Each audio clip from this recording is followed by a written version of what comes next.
नरेंद्र दाभोलकर आणि गोविंद पानसरे यांच्या खून खटल्यातील साक्षीदार संजय साडविलकर आता माध्यमांसमोर आलेले आहेत। साडविलकर हे कोल्हापूरचे असून चांदीचे दागिने बनवण्याचा त्यांचा व्यवसाय आहे। एकेकाळी साडविलकर हे सनातनशी संबंधित होते आणि त्यांच्या साक्षीमुळे सीबीआयला सनातनच्या विरोधात खटला मजबूत करायला मदत होतीये। दाभोलकर खून खटल्यातील एकमेव साक्षीदार म्हणून ते समोर आलेत, पण त्यांचं नाव गुप्त ठेवण्यात आलंय। पण सनातननं त्यांचं नाव प्रेस कॉन्फरन्स घेऊन उघड केलंय। त्यानंतर साडविलकरांनीही आपण कुणालाही घाबरत नसल्याचं स्पष्ट केलंय। दाभोलकर यांच्या खुनाचा तपास सलग 3 वर्ष सुरू आहे। याचे काहीच धागेदोरे लागत नव्हते। आत्ता हे धागेदोरे ज्यांच्या साक्षीमुळे लागलेले आहेत ते संजय सांडविलकर माझ्याबरोबर आहेत। आपण त्यांच्याशी बातचीत करूया। साहेब, सीबीआयला तुम्ही काय साक्ष दिली? जे 2001 पासून डॉक्टर वीरेंद्र तावडेचे माझ्या कोल्हापुरात माझ्याबरोबर जे काही संबंध होते, ज्या काही ॲक्टिव्हिटीज करत होतो आम्ही, त्याची सगळी माहिती दिलेली आहे। त्यानंतर मध्यंतरी जवळजवळ 2008 पासून 2013पर्यंत काही संपर्क नव्हता त्यांचा माझा। 2013 एप्रिलमध्ये डॉक्टर वीरेंद्र तावडे मला भेटायला आलेली होती। तर माझी तब्येतीची विचारपूस आणि तसंच मी गेली 4 वर्ष मागील पूर्ण सामाजिक काम व हिंदुत्वाचं काम सोडून दिलेलं होतं, कारण माझ्या व्यवसायाकडे पूर्ण मी वाहून घेतलं होतं। तर मी पुन्हा हिंदू ॲक्टिव्हिटीज किंवा आंदोलनं, आक्रमक आंदोलनं वगैरे करावीत आणि मी पुन्हा कामात यावं असं त्यांचं म्हणणं होतं। तर मी त्या गोष्टीला स्पष्ट नकार दिला असता त्यांनी दुकानात बसूनच माझा व्यवसाय सांभाळूनच मी या कामाला मदत करू शकतो अथवा या कामात मी पुढाकार घेऊन एक चांगलं काम करू शकतो आणि ते करावं असं त्यांनी इच्छा माझ्याकडे समोर व्यक्त केली। तर मी काय अशा प्रकारे काम करू शकतो विचारलं असतं त्यांनी। एकतर रिव्हॉल्वर आणि पिस्तल आपल्याला काही हत्यारं अशी बनवायची आहेत जी भविष्यात आपल्याला संरक्षणाकरता कामी येतील। त्याकरता ती बनवण्याची एकतर कला, कुसर, आणखी हत्यारं आणि त्याला लागणारं जे काही बारीक सारीक हत्यारं आहेत ती तुमच्याकडं आहेत, इथं तुम्ही बनवू शकाल असा मला विश्वास आहे। तर ठीक आहे म्हटलं, मी बनवून द्यायला तयार आहे। मग खरं मला ते पाहिल्याशिवाय बनवता येणं शक्य नाही आहे। ठीक आहे, तुम्हाला दाखवायची व्यवस्था केली जाईल इतकंच बोलले ते। आणि तसंच 2 तुमचे कोणतरी विश्वासू असणारी माणसं द्या, 2 तरुण पाहिजेत ते, आणि त्यांना प्रत्येकी 10 लाख रुपये दिले जातील। आणि जेव्हा ते कधी काय अडचणीत आले अथवा त्यांचं काही बरं वाईट झालं तर त्यांच्या पूर्ण कुटुंबाची आयुष्यभरासाठी जबाबदारी आम्ही स्वीकारायला तयार आहोत। तर तशी कोण 2 मुलं असतील तर आम्हाला गाठून द्या म्हणून त्यांनी सांगितलं। त्यांनी मला फोन करून शाहूपुरी रेल्वे फाटकजवळ बोलवलं। तिथं बोलवलं असतं त्यांनी समोरच्याच एका खेळण्याच्या दुकानाजवळ उभारलेल्या व्यक्तीला खुणवून बोलवलं व माझी ओळख करून दिली की ही व्यक्ती तुमच्याकडे येईल, तुम्हाला त्याच्या वस्तू बघायच्या आहेत, तयार करायचे आहेत, त्याकरता बघण्यासाठी जे वस्तू पाहिजेत हे दाखवायची व्यवस्था करतील। त्यांनी माझं नाव विचारलं नाही, मी माझं नाव सांगितलं नाही अथवा त्यांचंही नाव तिने स्वतः सांगितलं नाही। डॉक्टर वीरेंद्र तावडेने सुद्धा काही आमच्या दोघांच्याही नावांचा काही उल्लेख न करताच ओळख करून दिलेली होती। त्यानंतर मी दुकानकडे आलो, ते निघून गेले।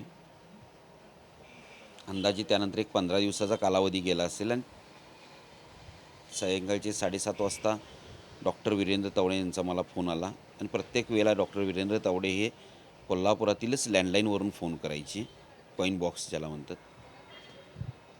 त्यांचा फोन आला की तुम्ही बराच वेळ दुकानात नाही आहे। म्हणलं होय, मी बाहेर आहे एका कामानिमित्त, ते पार्वती टॉकीजवळ आहे।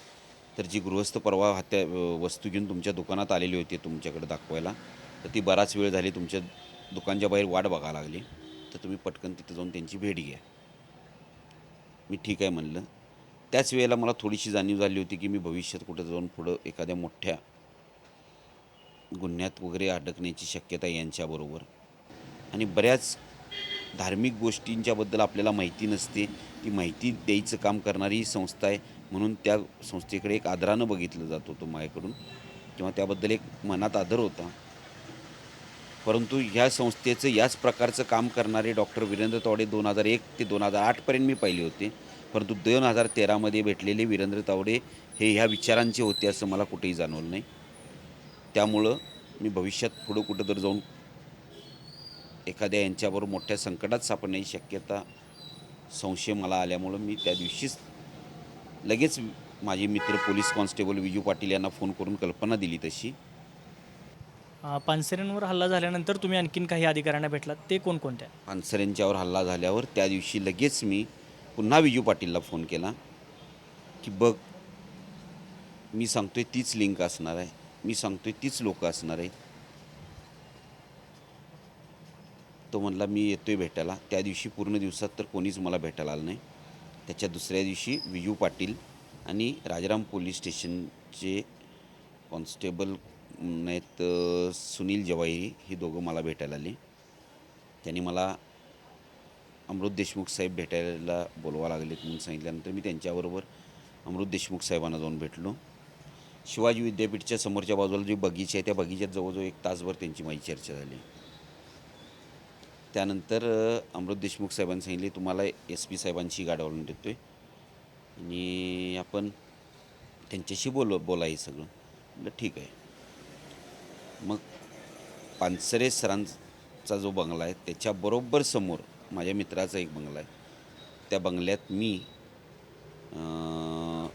अंकित गोयल साहेब आणि त्यांचे एक लिखाण करून घेणारे अशी 3 जणं तिथं बसून सगळी मी त्यांना ही होती ती माहिती दिली आणि ह्या दृष्टीनं तपास व्हावा असं एक इच्छा व्यक्त केली. तुमच्यावर असे आरोप केले जात आहेत की तुम्ही CBIनं उभा केलेला साक्षीदार आहे. बरोबर आहे. CBI हे कुठलंही गल्लीतलं कोपऱ्यावर स्थापन झालेलं छोटंसं मंडळ नाही आहे. CBIकडं भल्या मोठ्या मोठ्या केसेस ज्याचा उलगडा होऊ न शकलेला आहे किंवा ज्याचा गुंता सुटू न शकला आहे अशा केसेस त्यांनी सॉल्व केले आहेत. तर CBI कुठं आणि संजय साडुलकर एक कोल्हापूर शहरातला सामान्य माणूस कुठं? मला त्यांनी उभा करायची गरज नाही आहे. माझ्याकडे जी माहिती होती ती CBI मला माहीतसुद्धा नाही, कारण त्याच्या आधी बऱ्याच अधिकाऱ्यांना देऊन झालेली आहे. CBI कशाला मला उभा करेल?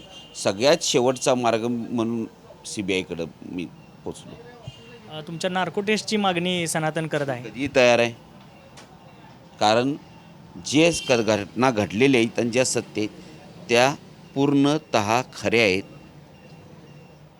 शपथपूर्वक खऱ्या आहेत. आणि या जरी खऱ्या असल्या तर माझ्या कारखान्यातले जे वर्कर्स आहेत या सगळ्यांनी ह्या डोळ्यानं बघितलेले आहेत, त्यांच्याशी मी रात्री बोलताना शेअर केलेले आहेत आणि मी कुठल्याही टेस्टला तयार आहे. मी स्वतः आव्हान दिले माझी टेस्ट व्हावी आणि टेस्ट झाल्यानंतरसुद्धा सत्य काय असेल तेच बाहेर पडणार आहे. या हत्यांमागं डॉक्टर वीरेंद्र तावडेच आहे अशी खात्री साडविलकरांना आहे आणि कोणत्याही टेस्टला मी तयार आहे अशी ग्वाहीही त्यांनी दिली आहे. कॅमेरामन सचिन सावंतसह संभाजी थोरात, साम TV, कोल्हापूर.